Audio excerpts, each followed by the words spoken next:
இன்னைக்கு நம்ம என்ன பார்க்க போறோம் சொல்லி பார்த்தோம்னா, மார்கழி மாதத்தில் ஏன் சுப நிகழ்வுகளை செய்யக்கூடாது, இந்த மாதத்திலே என்ன என்ன செய்யலாம், என்ன என்ன செய்யக்கூடாது என்பதை பற்றி விளக்கமாக சொல்லுங்களேன் அப்படின்னு சொல்லி கேட்டிருக்கா. மார்கழி மாதத்திலே ஏன் சுப நிகழ்வுகளை செய்யக்கூடாது அப்படின்னு யோசிக்கிறத விட, இந்த மாதத்தில் என்னென்னலாம் செய்யலாம் அப்படின்னு சொல்லி பார்த்தோம்னா, இந்த மாதமானது இறைவனுக்கு மிகவும் உகந்த மாதமாக பார்க்கப்படுகிறது. கீதையிலேயே பகவான் கிருஷ்ணர் என்ன சொல்லியிருக்கான்னு பார்த்தோம்னா, மாதங்களிலே நான் மார்கழியாக இருக்கிறேன் அப்படின்னு சொல்றார். இந்த மாதம் முழுக்க இறை சிந்தனையோடு இருக்க வேண்டும் அப்படின்னு சொல்லி நம்முடைய அந்த சாஸ்திரமானது வலியுறுத்தி சொல்கிறது. நம்ம அப்படியே ஈஸியாகவே புரிஞ்சுக்கலாமே.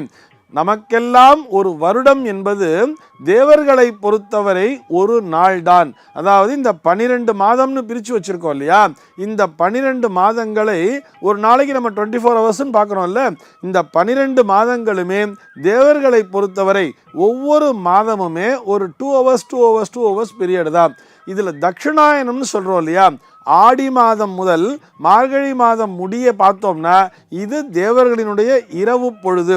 அதிலும் குறிப்பாக இந்த தட்சிணாயனத்தினுடைய கடைசி மாதம்னு வரும் பொழுது இது இரவு பொழுதினுடைய, தேவர்களினுடைய இரவு பொழுதினுடைய ஒரு கடைசி பாகமாக நம்ம இப்படி வேணால் புரிஞ்சுக்கலாமே. காலையில் நமக்கெல்லாம் ஒரு 4 to 6 அப்படின்னு சொல்கிறோம் இல்லையா, 4 to 6 என்று சொல்லப்படக்கூடிய ஒரு அதிகாலை பொழுதாக, தேவர்களினுடைய ஒரு அதிகாலை பொழுதாக இந்த நேரமானது பார்க்கப்படுகிறது.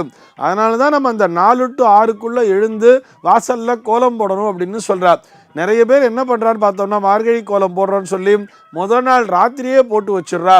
இந்த மாதிரி போட்டு வைக்கிறதுனால எந்த பலனுமே கிடையாது. இதையும் நம்ம புரிஞ்சுக்கணும்.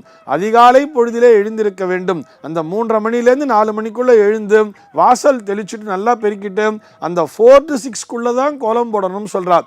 ஏனென்று சொன்னால் அந்த நேரத்திலே தான் தேவர்கள் உலா வருவார்களாம்.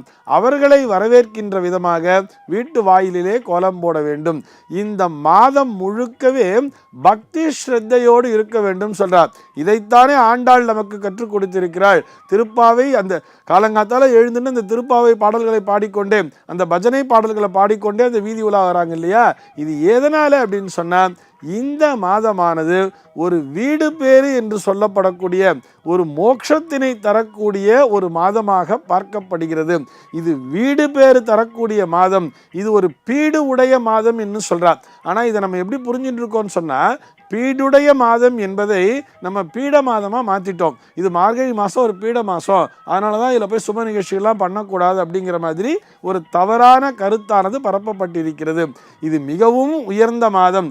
இந்த மாதத்திலே இறை சிந்தனையை தவிர வேறு சிந்தனையானது நமக்கு வரக்கூடாதுன்னு சொல்கிறார். இந்த மாதம் முழுக்க பார்த்தோம்னா ஐயப்ப பஜனை அங்கங்கே நடந்துகிட்டே இருக்கும் இல்லையா.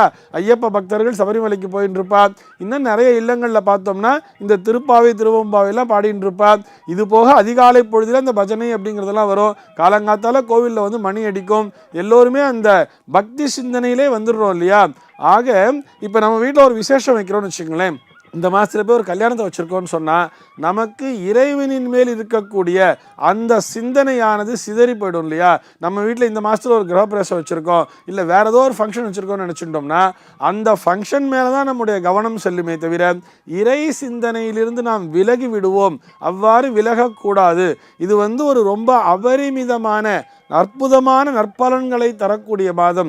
இந்த மாதத்திலே எவன் ஒருவன் இறைவனை தொடர்ந்து வழிபட்டு கொண்டிருக்கிறானோ, அதுவும் அதிகாலை பொழுதிலே வழிபடுகிறானோ, அவனுக்கு மோட்ச சாம்ராஜ்யம் என்பது கண்டிப்பாக கிடைக்கும் அப்படின்னு சொல்லி நம்முடைய சாஸ்திரமானது வலியுறுத்தி சொல்கிறது. இந்த மாதத்தில் என்னென்னலாம் பண்ணலாம்னு சொன்னால், ஒரு ஆயுஷ்யமம் வருதுன்னு வச்சுக்கோங்களேன். இந்த மாதத்தில் தான் யாரோ ஒருத்தர் பிறந்திருக்கா, அல்லது ஒரு சஷ்டியப்த பூர்த்தி வர்றது, ஒரு 60ஆம் கல்யாணங்கிறது வர்றது, 70ஆம் கல்யாணங்கிறது வர்றது, 80ஆம் கல்யாணங்கிறது வர்றதுன்னும் பொழுது இந்த மாதத்திலே தாராளமாக நீங்கள் அதனை செய்யலாம். அதே மாதிரி சிகை நீக்கி காதணி விழான்னு சொல்கிறோம் இல்லையா, அதையும் நீங்கள் செய்யலாம். ஏன்னா இதை வந்து ஒரு குலதெய்வம் கோவிலில் தான் போய் மொட்டை அடிப்பா இல்லையா. குழந்தைக்கு மொட்டை அடிக்கிறதுங்கிறது குலதெய்வம் கோவிலில் தான் பண்ணுவா. காது குத்துறதும் குலதெய்வம் கோவிலில் பண்ணுவா, வீட்டில் வச்சும் பண்ணுவா. ஆனால் அங்கே இறை வழிபாடு என்பதற்குத்தான் பிரதானமான ஒரு முக்கியத்துவத்தை தருகிறோம்.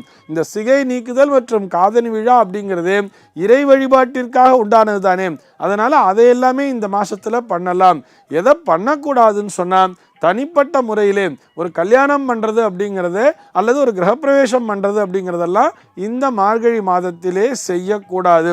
பாக்கி எல்லா விஷயமுமே பண்ணலாம். இது போக ஸ்பெஷலாக ஒன்று என்ன தெரியுமா சொல்லியிருக்கா, மகா மிருத்யுஞ்சய ஹோமம் சொல்கிறார். இந்த மிருத்யுஞ்சய ஹோமம் செய்வதற்கே இந்த மார்கழி மாதம்தான் மிகவும் விசேஷமான மாதமாம். ஏன்னு சொன்னால் அந்த மார்கழி மாதத்திலே பௌர்ணமிங்கிறது மிருகசீரிஷம் என்று சொல்லப்படக்கூடிய அந்த நட்சத்திரத்தோடு கலந்து வரும். மிருகசீரிஷா அப்படிங்கிறதுலேருந்து தான் மார்கசிர அப்படிங்கிற ஒரு வார்த்தை வந்து அதுலேருந்து தான் மார்கழி மாதம் என்பதே உருவானது. ஆக இந்த மிருகசீரிஷம் என்பது மார்க்கண்டேய மகரிஷியினுடைய ஒரு ஜென்ம நட்சத்திரமாக பார்க்கப்படுகிறது. மார்க்கண்டேயன் நமக்கு தான் யாருன்னு தெரியும் இல்லையா, என்றும் 16ஆக சிரஞ்சீவியாக வாழக்கூடியவர் அல்லவா. ஆக இந்த மாதமானது ஒரு மிருத்யுஞ்சய ஹோமம் செய்வதற்கு மிகவும் ஏற்றது அப்படின்னு சொல்றா. அந்த இறை வழிபாட்டினை தவிர மற்ற லௌகீகமான விஷயங்களிலே இந்த மாதத்திலே நம்முடைய சிந்தனை என்பது செல்லக்கூடாது. அதனால்தான் மார்கழி மாதத்திலே சுப நிகழ்ச்சிகளை விலக்கி வைக்கிறார்கள். சர்வே ஜனாஹ சுகினோ பவந்தி.